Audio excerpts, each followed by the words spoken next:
اللہم صلی علی محمد و آل محمد وجل فرجہم اجمعین ان اللہ و ملائکتہ یصلون علی النبی یا ایھا الذین آمنوا صلوا علیہ وسلموا تسلیما اللہم صلی علی محمد و آل محمد اولنا محمد واسطنا محمد وآخرنا محمد وکلنا محمد۔ میرے رسول پاک اپنی پاک زبان سے وما ینطق عن الہویٰ کی زبان سے ارشاد فرماتے ہیں کہ ہمارا اول بھی محمد، ہمارا اوسط بھی محمد، ہمارا آخر بھی محمد، اور ہم کل کے کل محمد ہیں۔ اور آج میں اپنے مولا امام موسیٰ کاظم علیہ السلام کے متعلق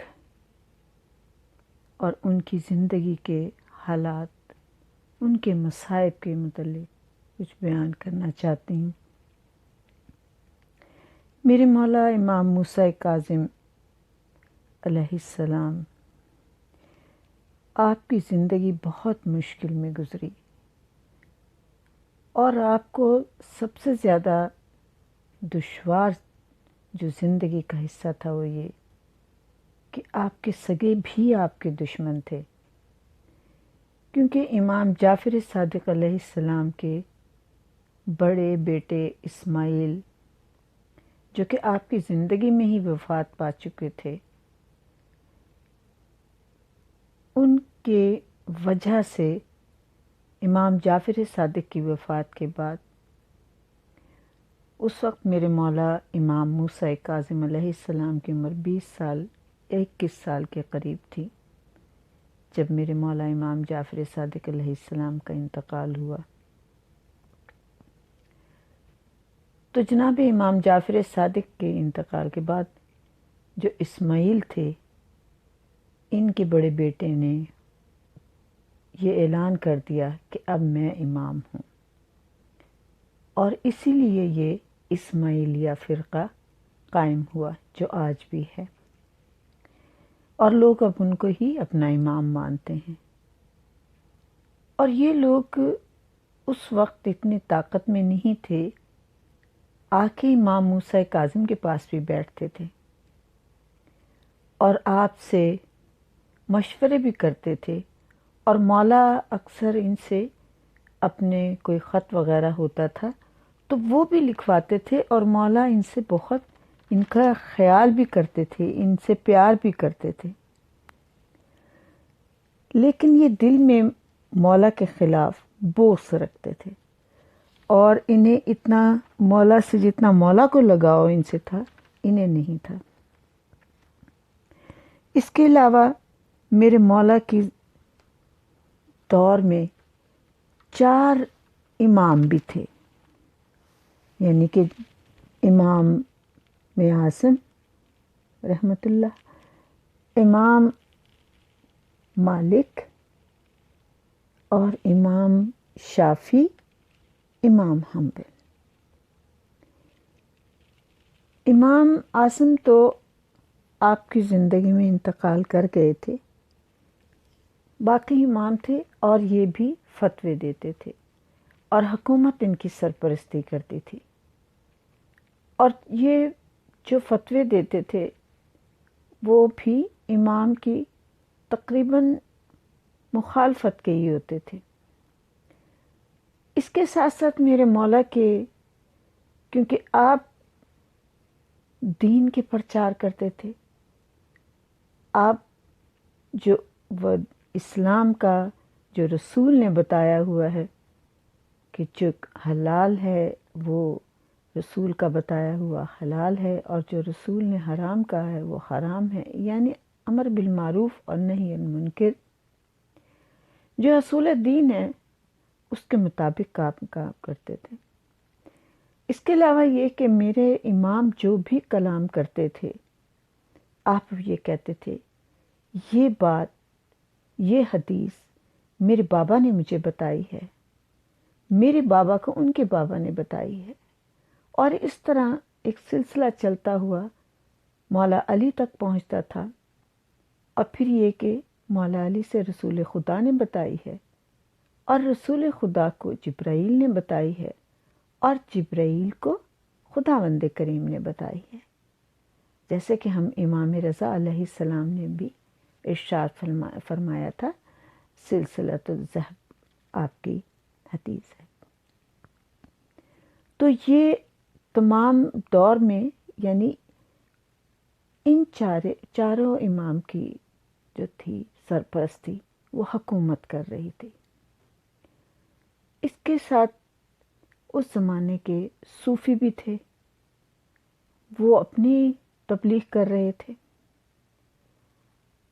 اور حکومت تو آپ کو اس لحاظ سے پسند ہی نہیں کرتی تھی، تو آپ اتن دشواریوں کے ساتھ اپنی امامت کے فرائض سر انجام دے رہے تھے، اور بہت خاموشی کے ساتھ، نہ کوئی حکومت کے خلاف بات آپ نے کی، اور نہ کسی امام نے کبھی بھی حکومت کے خلاف کوئی بات کی ہے۔ حکومت کے پاس تاج بھی تھا، تخت بھی تھا، فوج بھی تھی، سارا ملک کا قبضہ بھی تھا، اس کے باوجود بھی وہ ہمیشہ آل محمد سے ڈرتے رہے، اور اس ڈر کی وجہ سے قید میں رکھا، نظر بند رکھا، اور کوشش کرتے تھے کہ رزق کی بھی تنگی رکھیں، لوگوں کو بھی آپ کے پاس نہ آنے دیں۔ لیکن اس کے باوجود بھی امامین نے جو فرائض، جو وارث رسول کے آپ پہ فرائض تھے، وہ آپ نے پورے کیے، اور ہر صورت پورے کیے۔ رسول کی ایک حدیث ہے کہ القرآن مع علی و علی مع القرآن، کہ قرآن علی کے ساتھ ہے اور علی قرآن کے ساتھ ہے، اور اسی طرح سے یہ حدیث سب اماموں کے لیے آتی ہے کہ قرآن امام کے ساتھ ہی رہتا ہے۔ قرآن خداوند کریم کا کلام ہے، اور قرآن صامت ہے، اور امام قرآن ناطق ہے۔ یہ حقیقت ہے کہ امام اور قرآن کی جب ہم تلاوت کرتے ہیں، تو جیسے کہ رسول اللہ صلی اللہ علیہ وآلہ وسلم نے بھی فرمایا کہ میں تم میں 2 چیزیں چھوڑ کے جا رہا ہوں، ایک قرآن اور ایک میرے اہل بیت۔ تو یہ دونوں چیزیں جب تک تم ان کے ساتھ رہو گے، اور پھر تم حوض کوثر پہ بھی پہنچو گے تو یہ ساتھ ہی ہوں گے۔ قرآن کو ہم اس وقت تک سمجھ ہی نہیں سکتے جب تک آل محمد کا ہمارے ساتھ ساتھ نہ ہو۔ جو آل محمد سمجھائیں گے وہی قرآن کی صحیح تشریح اور تفسیر ہوگی۔ تو قرآن کی جو آیت ہے، وَلَوْ أَنَّ قُرْآنًا سِيرَتِ بِهِ الْجِبَالُ وَقَطَعَتْ بِهِ الْأَرْضُ وَكَلَّمَ مَا بِهِ الْمَوْتَى بَلْ لِلَّهِ الْأَمْرُ جَمِيعًا، کہ قرآن وہ ہے کہ جس سے پہاڑ چلائے جاتے ہیں، قرآن وہ ہے کہ جس سے زمین کے فاصلے طے کیے جاتے ہیں، قرآن وہ ہے کہ ہم مردوں سے باتیں کر سکتے ہیں، اور یہ سب باتیں اللہ کے اختیار میں ہیں۔ لیکن اللہ جس کو با اختیار کرتے، جو خدا کے نور سے پیدا ہوئے ہیں، جو آسمان و زمین کے بننے سے پہلے پیدا ہوئی ہیں ہستیاں، انہیں ہم پنجتن پاک 14 معصومین کہتے ہیں۔ تو قرآن صامت ہے، اور یہ آل محمد، یہ 14 معصومین، یہ قرآن ناطق ہیں، یعنی یہ اس کی ترجمانی کرتے ہیں۔ وَلَوْ أَنَّ قُرْآنًا سِيرَتِ بِهِ الْجِبَالُ، کہ پہاڑ چلائے جاتے ہیں، تو آپ یہ دیکھیں کہ مباہلہ میں جب یہ پاک ہستیاں گئی تھیں پنجتن کی، تو عیسائیوں نے، نجران والوں نے دیکھ کے کیا کہا تھا؟ لا ارا وجہ واصلہ آئیں سپل چپل میں مکان امتالا، کہ ہم وہ چہرے دیکھ رہے ہیں کہ اگر یہ پہاڑ کو حکم دیں تو پہاڑ ریزہ ریزہ ہو جائیں۔ تو یہ قرآن ہی ہے، اور میں نے کسی انسان کو ایسا نہیں دیکھا کہ جو پہاڑوں کو چلا دے یا ریزہ ریزہ کر دے۔ یا میں نے دیوار کعبہ کو میرے مولا کی ولادت کے وقت ریزہ ریزہ ہوتے دیکھا، پھٹتے ہوئے دیکھا۔ اب ہے کہ او قطعت بہل عرض، کہ وہ زمین کے فاصلے بھی طے کر لیتا ہے۔ قرآن زمین کے فاصلے طے کرتا ہے، تو میں نے کسی کو نہیں دیکھا کہ قرآن پڑھ کے کسی نے فاصلہ طے کر لیا ہو۔ کوئی ایک جگہ سے قرآن پڑھا اور اڑ کے دوسری جگہ چلا گیا ہو۔ لیکن جب میں نے آل محمد کو دیکھا تو بہت سے ایسے واقعات آپ کی زندگی کے ہیں جس میں آپ نے طے العرض کیا، زمین کو سمیٹ لیا اور منٹوں میں فاصلہ طے کیا ہے۔ جیسے میرے مولا امام تقی کا بھی واقعہ ملتا ہے، اور پھر نہ صرف یہ کہ آپ نے خود فاصلہ طے کیا بلکہ دوسروں کو بھی طے کروایا۔ کہتے ہیں کہ میرے مولا امام موسیٰ قاسم آپ مدینے میں تشریف فرما ہیں کہ آپ کے پاس جناب فضل بن سوار آئے ہیں، یعقوب بن جعفر جو ہیں وہ بھی پاس بیٹھے ہیں، اور وہ یہ ساری بات لکھ رہے ہیں اور بتاتے ہیں۔ تو کہتے ہیں کہ فضل بن سوار آئے اور آ کے انہوں نے کہا کہ یا مولا، ایک راہب اور راہبہ آپ سے ملنے کے لیے آئے ہیں، اور یہ دونوں نجران کے رہنے والے ہیں۔ آپ نے فضل بن سوار سے کہا کہ ان سے کہو کہ وہ کل ام خیر کے کنویں پر آ جائیں، میں وہاں ان سے ملوں گا۔ اب وہ راہب کوئی معمولی آدمی نہیں تھا، اس کی نجران میں بڑی شہرت تھی کہ وہ بڑا علم والا ہے، اور اس کے ساتھ ساتھ وہ جو راہبہ تھی وہ بھی بہت عبادت گزار تھی، اور اس کی بھی بڑی شہرت تھی کہ وہ لوگوں کو بہت دعائیں دیتی تھی، لوگ اس کے پاس بہت آتے تھے۔ تو یہ دونوں بہت مشہور لوگ تھے۔ جب یہ بات مولا نے کہا کہ ام خیر کے کنویں پہ کل پہنچ جائیں، سارے مدینہ کو یہ خبر مل گئی تھی کہ راہب اور راہبہ آئے ہیں، اور مولا نے کہا کہ ان کے کھانے پینے کا انتظام کیا جائے اور ان کا بڑا خیال کیا جائے۔ یہ دونوں تو آئے ہوئے تھے، مدینے والے بھی کل کے لیے تیاری کی، اور دوسرے دن یہ سب کے سب وہاں ام خیر کے کنویں کے پاس پہنچ گئے، اور اتنا مجمع ہو گیا تھا۔ میرے مولا نے اپنی نانا کی عبا پہنی، قبا پہنی، نانا کا عمامہ پہنا، نالین پہنی، بالکل محمد بن گئے صلی اللہ علیہ وآلہ وسلم، اور آپ روانہ ہوئے، اور اس طریقے سے آپ کے چہرے سے جاہ و جلال ٹپک رہا تھا، لگ رہا تھا کہ امام وقت تشریف لا رہے ہیں۔ جیسے ہی آپ اس مجمع میں پہنچے، لوگوں نے جگہ دینی شروع کر دی، بالکل ایسے ہی جیسے موسیٰ کے لیے دریائے نیل کی لہروں نے جگہ دے دی تھی۔ میرے امام اس جگہ کو، ان لوگوں کے مجمع میں سے گزرتے ہوئے آپ اس جگہ پہنچے جہاں آپ کے لیے مسند بچھا دی گئی تھی۔ پھر میرے مولا نے تمام مجمع کی طرف دیکھا، آپ نے کہا ان کے لیے چٹائیاں بچھا دو، تو کھجور کے پتوں کی بنی ہوئی چٹائیاں بچھائی گئیں، مجمع بیٹھ گیا، سب کو بہت اشتیاق تھا۔ سب سے پہلے وہ راہبہ اٹھی اور اس نے کہا کہ میں آپ سے کچھ سوال کروں گی، آپ کو میرے سوالوں کے جواب دینے ہوں گے۔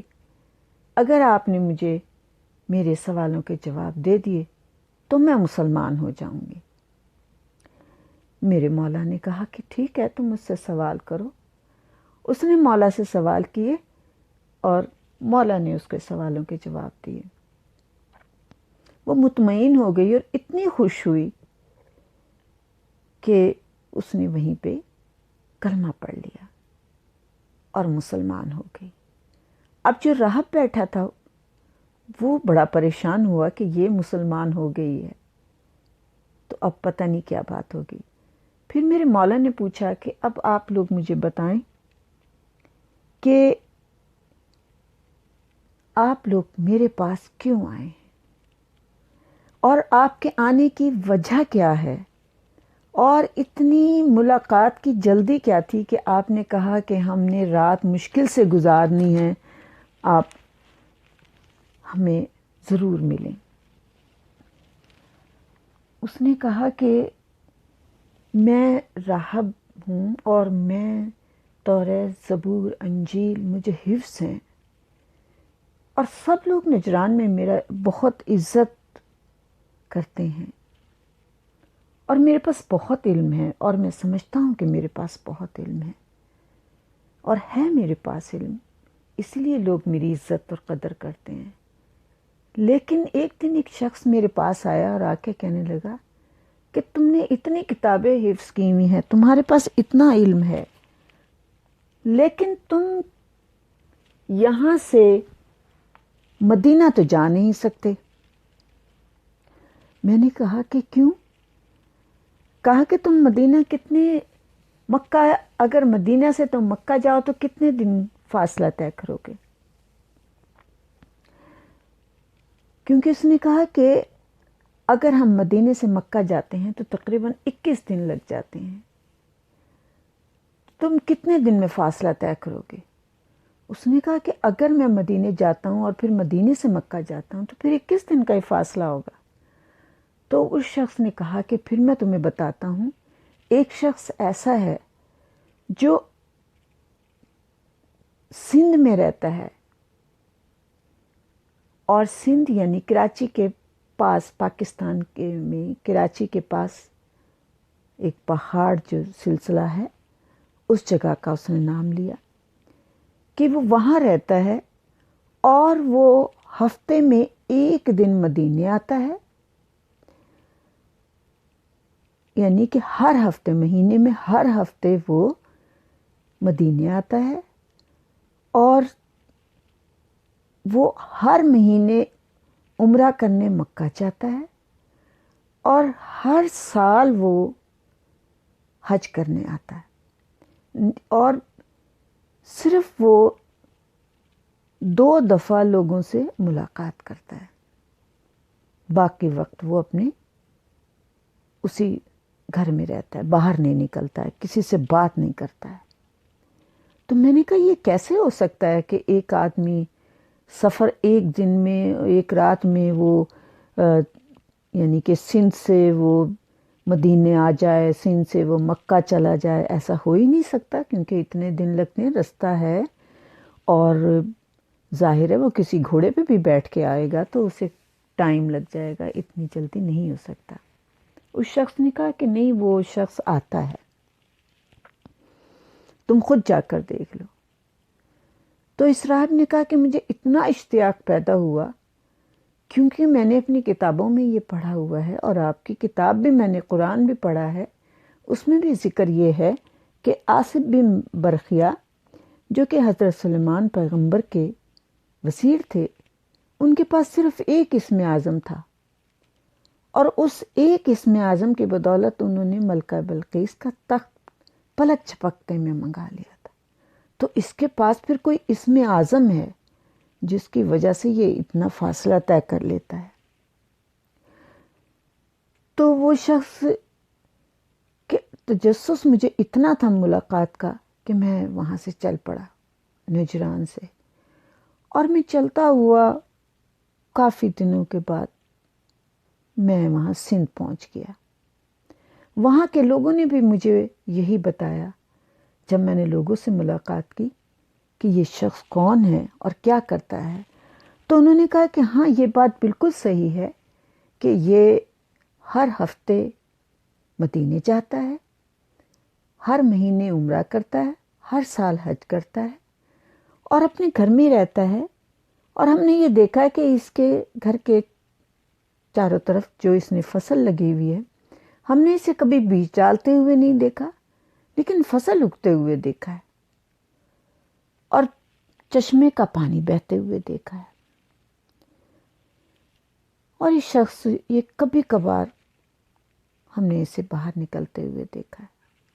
باقی یہ 3 موقع ایسے ہوتے ہیں جیسے جب اسے ہم نے باہر جاتے ہوئے دیکھا ہے، تو سب کی باتیں سن کے اسے اور زیادہ اشتیاق پیدا ہوا اور اس نے اپنے سفر کی تیاری کر لی اور یہ وہاں سے اس پہاڑی کے اوپر اس نے سفر کیا اور یہ کہتا ہے کہ بڑی مشکل سے میں نے پہاڑی کا سفر کر کے میں پہنچا تو مجھے وہ گھر یا جو بھی جگہ تھی وہ نظر آئی، لیکن میں نے دروازہ نہیں کھٹکھٹایا اور نہ میں نے کوشش کی کہ میں اسے آواز بھی دوں۔ میں بس 3 دن تک خاموشی سے بیٹھا دیکھتا رہا کہ کس وقت اس کا دروازہ کھلے اور یہ شاید باہر آ جائے اور میں اس سے ملاقات کر لوں۔ لیکن تیسرے دن میں بڑا حیران ہو گیا، اب یہ سارا مدینے کا مجمع، سارے مدینے والے اور میرے مولا خاموشی کے ساتھ بیٹھے ہوئے سن رہے ہیں اور آپ کے ہونٹوں پر مسکراہٹ ہے۔ تو کہتا ہے کہ 3 دن کے بعد میں نے ایک عجیب واقعہ دیکھا کہ ایک میں نے گائے دیکھی کہ جس کے اوپر لکڑیاں لدی ہوئی تھیں اور وہ آئی اور جب اس نے دروازے کے نزدیک وہ پہنچی تو میں اس کے پیچھے پیچھے چل پڑا۔ جیسے اس نے دروازے کو دھکا دیا، دروازہ کھلا، میں بھی اس گائے کے پیچھے اندر داخل ہو گیا اور جب میں اندر داخل ہوا تو میں نے دیکھا کہ ایک شخص ہے جو کبھی پہاڑ کی طرف دیکھتا ہے روتا ہے، کبھی آسمان کی طرف دیکھتا ہے روتا ہے، کبھی زمین کی طرف دیکھتا ہے روتا ہے۔ مجھے اس کے رونے کی تو سمجھ میں نہیں آئی، لیکن میں نے کہا کہ واقعی یہ شخص بہت عظیم ہے جو شدت سے رو رہا ہے تو خدا کو ہی یاد کر کے رو رہا ہے۔ مجھے تو اس کا نام بھی معلوم نہیں تھا، میں نے بس صرف اتنا کہا کہ واقعی تو بندہ خدا ہے کہ تیرے اس تمام عمل سے ظاہر ہو رہا ہے کہ تو خدا کا سچا عبادت گزار ہے۔ اس شخص نے پیچھے مڑ کے مجھے دیکھا اور کہا کیوں آئے ہو؟ تو میں نے کہا کہ میں تجھ سے ملاقات کے لیے آیا ہوں۔ اس نے کہا میں کسی سے ملاقات نہیں کرتا۔ تو میں نے اس کو کہا کہ 3 دن ہو گئے ہیں مجھے، میں تیرے دروازے پہ بیٹھا ہوں اور میں نے دروازہ نہیں کھٹکھٹایا، تجھے پریشان نہیں کیا، لیکن تم مجھ سے بات تو کر۔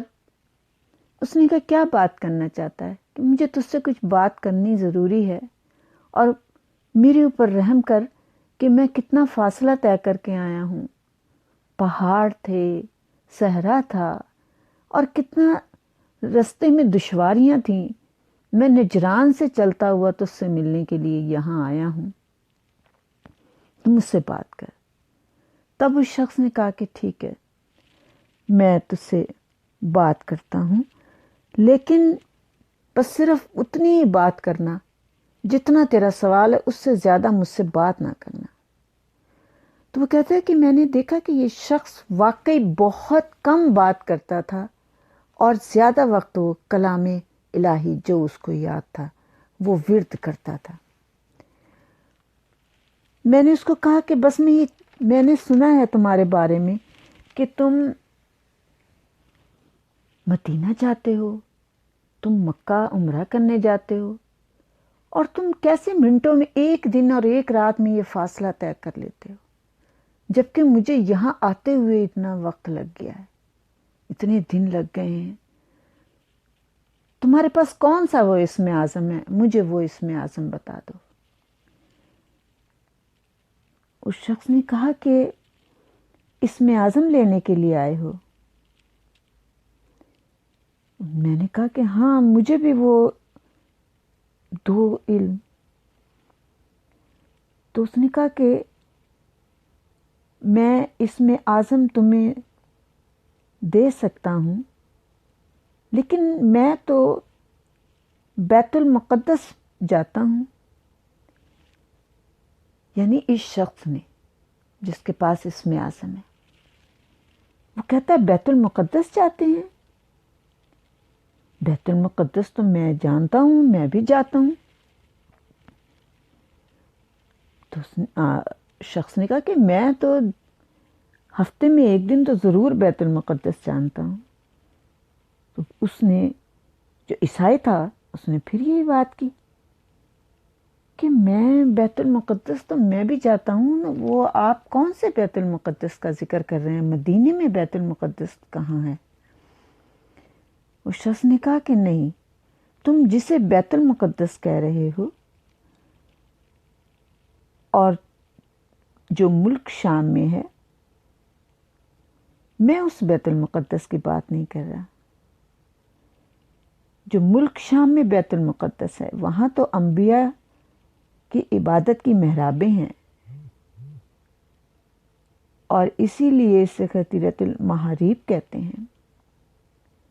لیکن اس میں تو جب حضرت عیسیٰ کا زمانہ آیا اور اہل شرک نے مصیبتیں توڑیں، تو ان محرابوں کا انہوں نے نام ہی بدل دیا تھا۔ پھر جب حضرت محمد صلی اللہ علیہ وآلہ وسلم کا زمانہ آیا تو اہل شرک کے ہاتھوں مظالم ڈھائے گئے، اور پھر محرابوں کا نام بدل دیا گیا تھا۔ اور پھر شیطانوں نے اتنے مظالم ڈھائے کہ لوگوں نے ان کے نام بدل دیے۔ چنانچہ وہ بیت المقدس جو اصل تھا وہ تو تبدیل کر دیا ہے۔ لیکن سنو، جو اب اس شخص نے اس کی طرف دیکھا اور کہا کہ سنو، جو بیت المقدس ہیں وہ اہل بیت کے گھر ہیں، جو عزت والے گھر ہیں، جو مقدر والے گھر ہیں، جو رحمت والے گھر ہیں، جو پاک گھر ہیں، وہ کبھی نہیں بدلتے۔ وہ جیسے ہیں وہ گھر ویسے ہی ہیں۔ راہب کہتا ہے وہ کون سے بیت المقدس ہیں؟ تو اس شخص نے کہا بیت آل محمد ہیں۔ اب راہب نے کہا کہ میں سمندر، دریا، صحرا، مصیبتیں جھیل کر آیا ہوں، مجھے اسم اعظم بتا دیں جس سے آپ فاصلہ طے کر لیتے ہیں۔ اگر میرے پاس ہوتا تو میں بھی آپ کے پاس فوراً آ جاتا۔ میری صبح اور شام مایوسی کی نظر ہو گئی۔ میں 3 دن سے آپ کے دروازے پہ بیٹھا ہوں، میری حاجت پوری کر دیں۔ تو اس شخص نے کہا کہ جس کے پاس اسم اعظم ہے، جو تمہارے بالکل نزدیک تھا، جس نے مجھے اسم اعظم دیا، تم اس شخص کو چھوڑ کے، اس ہستی کو چھوڑ کے، اس پاک عالم کو چھوڑ کے تم میرے پاس آئے ہو، تم انہی کے پاس جاؤ۔ تو وہ شخص کہتا ہے کہ میں انہی کے پاس جاؤں؟ تو اس شخص نے کہا وہ وہیں رہتے ہیں جہاں سے تم آئے ہو، وہ بیت المقدس میں رہتے ہیں۔ یعنی وہ جہاں رہتے ہیں وہ گھر ہی بیت المقدس ہے۔ اب راہب کہتا ہے کہ میرا اشتیاق اور بڑھ گیا، یعنی یہ سوچ کے کہ میں اس کے پاس آیا ہوں اور یہ مجھے کہیں اور بھیج رہا ہے، تو وہ شخص کتنا علم والا ہوگا، اس کے پاس کتنا علم ہوگا، اس کے پاس کتنے اسم اعظم ہوں گے، کہ جو اس شخص کے پاس اسم اعظم ہے، تو جو شاگرد ہے اس کے پاس یہ عالم ہے، تو جو استاد ہوگا اس کا کیا عالم ہوگا۔ کہتا ہے تم ایک نیک باپ کے بیٹے ہو، میں تو تمہیں تمہاری پیدائش کا دن اور وقت بھی بتا دیتا ہوں۔ تو راہب اور حیران ہوا کہ اس کو کیا خبر میں کہاں رہتا ہوں، اور میرا باپ کون ہے، اور میری ماں کون ہے۔ اور پھر اس نے کہا کہ تمہارا باپ ایک نیک آدمی تھا، لیکن تمہیں اسم اعظم میں نہیں بتا سکتا، مجھے اجازت نہیں ہے۔ تم محمد صلی اللہ علیہ وآلہ وسلم کے مدینے جاؤ، جسے طیبہ بھی کہتے ہیں، اور زمانہ جاہلیت میں جسے یثرب کہتے ہیں۔ تو بس یہاں میں یہ کہنا چاہوں گی کہ میرے مولا کے لیے یہ اتنا دشوار وقت تھا کہ لوگوں کو آپ سے ملنے بھی نہیں دیا جاتا تھا، اور لوگ ملتے ہوئے بھی ڈرتے تھے، اور لوگوں کو ایک خوف رہتا تھا کہ اگر کسی یہ پتہ چل گیا کہ ہم امام سے ملتے ہیں تو ہمیں قتل نہ کروا دیا جائے، کیونکہ منصور بہت ظالم بادشاہ تھا، اس نے بہت سادات کو قتل کروایا ہے۔ اور منصور کے بعد پھر مہدی آیا، پھر ہادی آیا، پھر یہ ہارون رشید آیا تھا۔ تو راہب سے کہا کہ تم مدینے جاؤ، اور دیکھو مدینے میں جانا نا، تو مدینے میں تم مقام بقیہ میں جانا، اور اس کے پیچھے وہاں پر ایک ہوٹل ہے جسے دار مروان کہتے ہیں، اور دار مروان کے ساتھ ہی ایک چھوٹی سی دکان ہے جہاں پر ایک بوڑھا حبشی بیٹھا ہوگا جو چٹائیاں بناتا ہے۔ اور ایک بات غور سے میری سنو کہ اس سے ذرا تلخ کلامی مت کرنا، اونچی آواز میں بات مت کرنا، اسے تلخ کلامی بالکل پسند نہیں ہے، وہ غصے میں آ جائے گا۔ اس سے بہت آرام اور سکون سے بات کرنا، نرمی سے بات کرنا۔ بدتمیزی کی تو وہ تم سے بات ہی نہیں کرے گا اور تمہیں کچھ نہیں بتائے گا، اور اگر تمہیں اسم اعظم والے شخص کا پتہ لینا ہے، وہی تمہیں اس کا پتہ بھی بتا دے گا، اور تم سے وہ بات اس وقت تک نہیں کرے گا جب تک تم میرا حوالہ نہیں دو گے۔ تو تم نے یہ کہنا ہے